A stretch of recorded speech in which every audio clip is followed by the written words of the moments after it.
notice we all want to be able to do that straight away.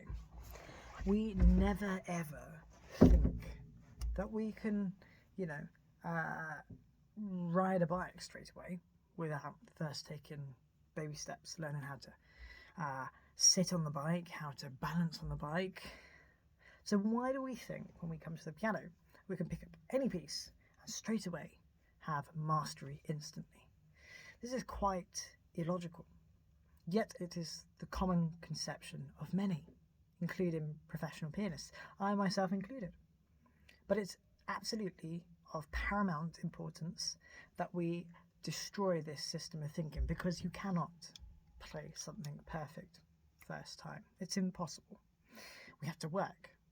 And you might argue, well, those who sight read, those who are repetitors or, accompanists, forgive my pronunciation, they can pick up a piece of music, and accompany it very well.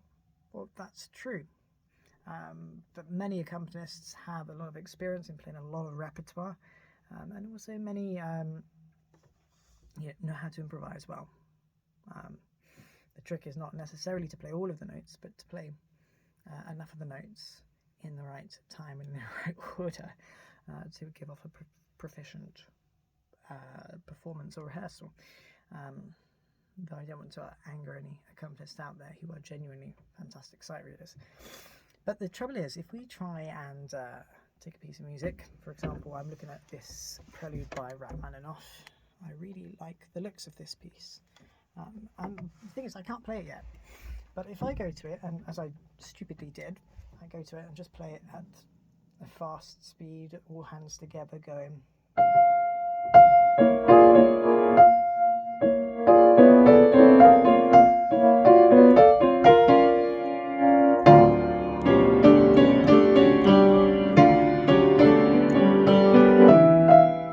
It falls apart pretty quickly, just like that. I intentionally exaggerated it a little bit, but ideally you want to look at each different part of this piece of music. You want to look at the top line and the bottom line. That could be the treble clef and the bass clef, but in this case it is both the treble clef. So we're looking at each part, and in this you can see we've got parts in the top that are a melody that continue. Da, da, that's the very top, and then we've got these sort of quaver parts here in the right hand, which are going between a C sharp and a D sharp the whole time.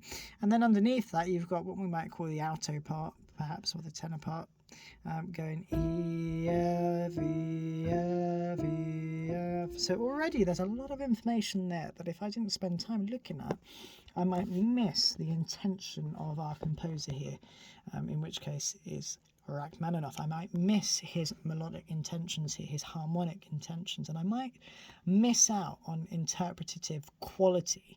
That is, I might miss out on what could be a good opportunity to really bring out something that's quite somber, and something that could be quite sorrowful by just playing through it very blasé.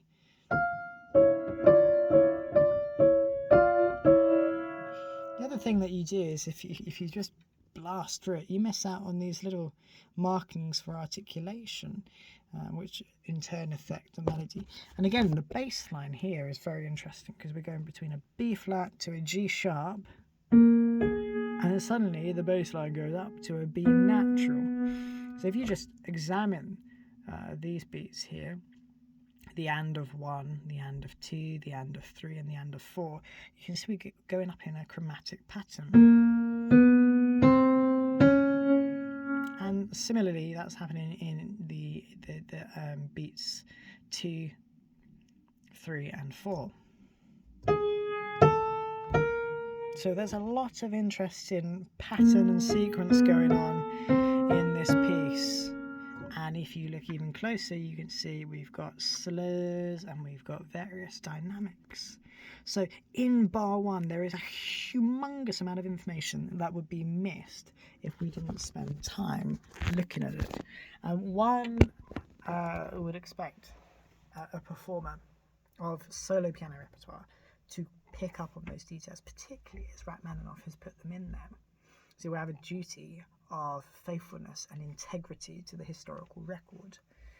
And I think you can make many parallels between that beautiful musical principle of being true to the record and true to the liberty that the record provides, the liberty of a performer in the 21st century context performing on this kind of piano, and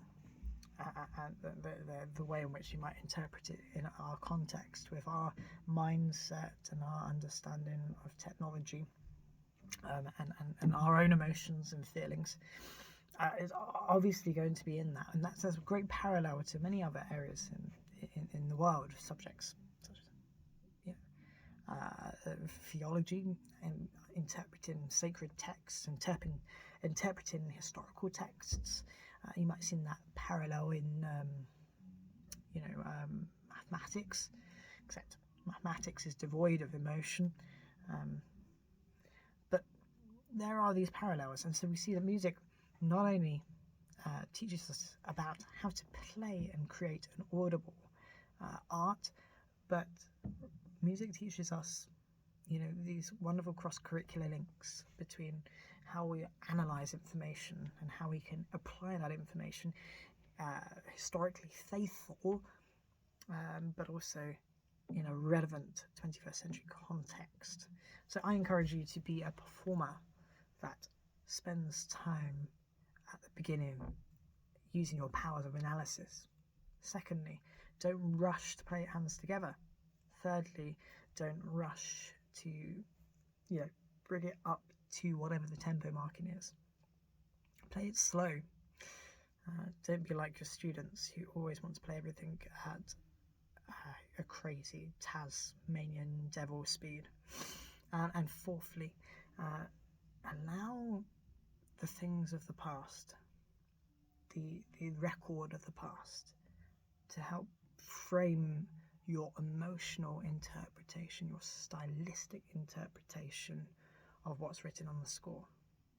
Allow that to be a framework in which you can channel how you are feeling. It's a very interesting exercise. I hope this video encourages. Thanks for listening.